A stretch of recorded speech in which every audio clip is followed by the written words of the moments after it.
Let's be candid. When an accusation implies appalling moral character, it's tempting to shrink from it to avoid contemplating the depth of the abyss.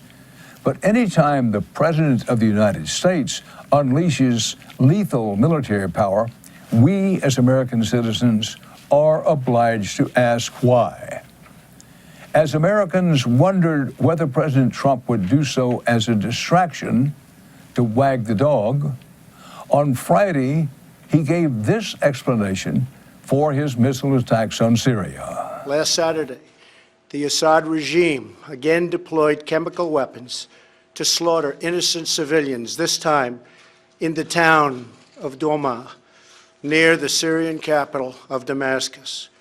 This massacre was a significant escalation in a pattern of chemical weapons use by that very terrible regime. But think about it for a moment. If it's deterrence that motivates him, Mr. Trump did not explain why that escalation has occurred without other rebukes. Syria has used chemical weapons 50 times. If bombings really are a deterrent, why the wait? The president also invoked the horrible suffering of the victims of chemical warfare. The evil and the despicable attack left mothers and fathers, infants and children thrashing in pain and gasping for air. These are not the actions of a man. They are crimes of a monster instead.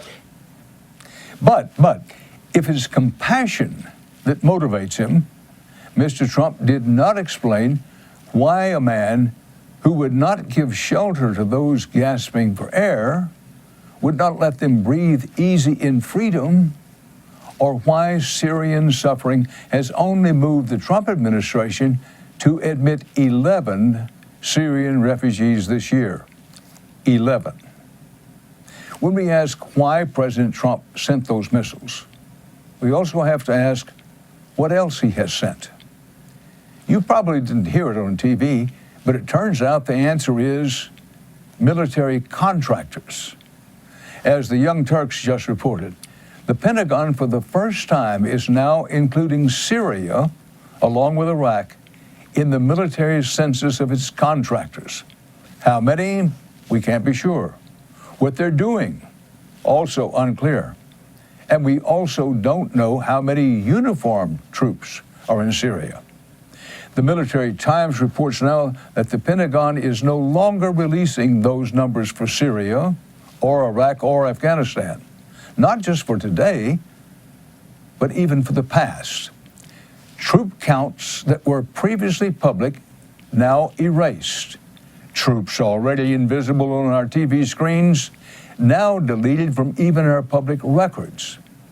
Now, it's one thing to withhold information about what you're doing or plan to do, but when you erase history, you have plunged deep into Orwellian territory.